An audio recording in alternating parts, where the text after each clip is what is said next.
Okay, my name is Deidre Martin. I'm a well-being woman of the Eora Nation, and yeah, that's me.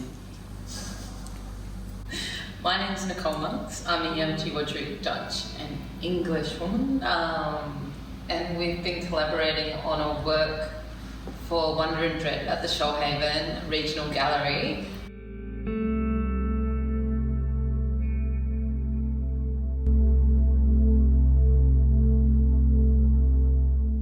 Because I'm more of a visual person, I said just draw something and then send it to me, and then we'll go from there.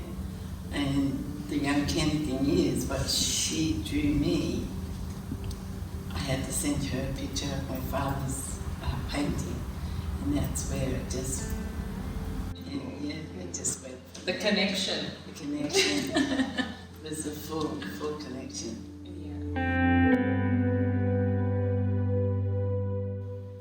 There was some really strong similarities between the sketch and so then we were like, right, well, we know where to take the inspiration for this work from, which was Aunty Deidre's father's painting.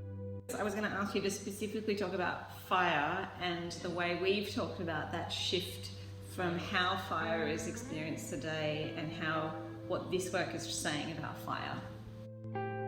Aunty Deidre is so knowledgeable about all the plants around this area and further afield too, working with the parks and everything like that. So we incorporated as many of the native plants around this area that were related as well to the fire and regenerative or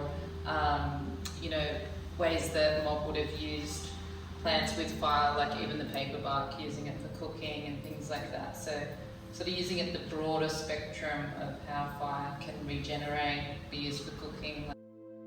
Yeah, in Aboriginal culture, the way when fire did happen to the land is that we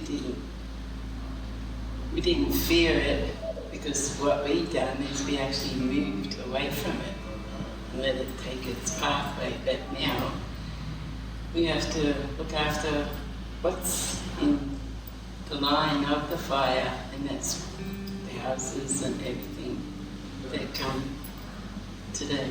Fire wasn't just a negative kind of connotation that was something we were just scared of that would take over the bush. We worked with fire to cold burn areas, and we would carry fire with us in the Banksia pod, it was a resource. It wasn't like this horrible thing that happens to the land. It was part of the land and the regeneration of the land and the blossoming and the self-propagation and all of those things that are actually a positive thing.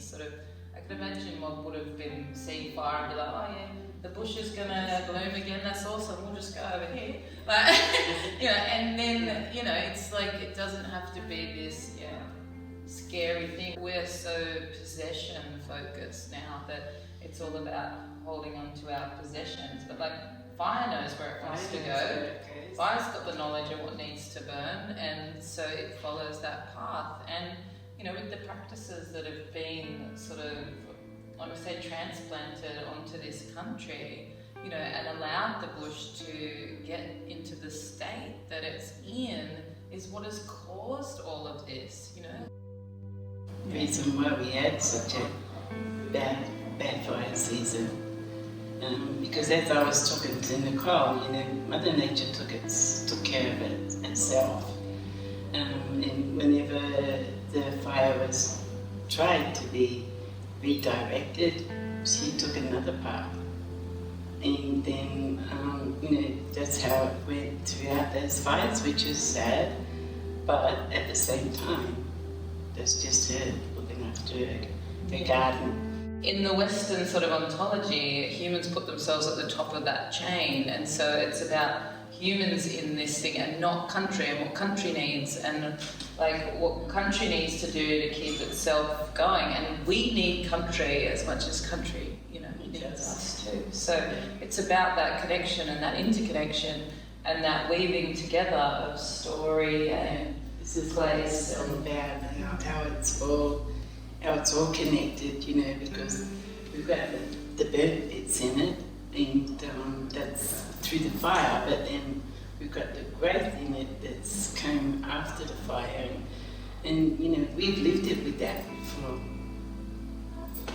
a long time. People are starting to understand that, understand that way, that we need to learn how to live with that.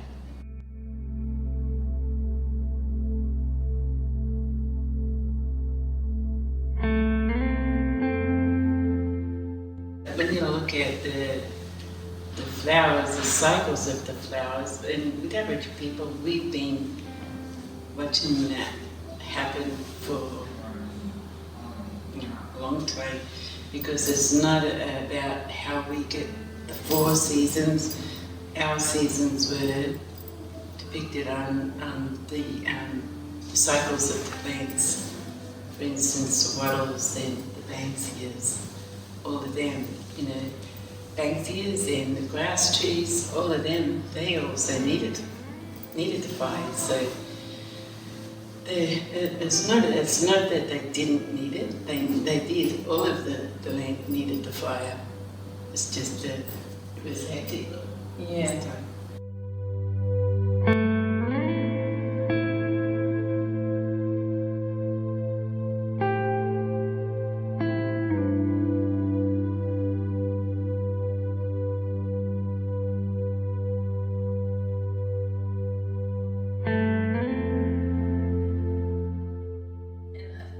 The temporal nature of the connection to the land. So it's not like on a certain date, the season change. It's like when the wattle blooms, that's when the season changes. You know, like it's that real connection to country and knowing what country is saying by just listening to it. Well, you can listen to you listen to everything that's around you.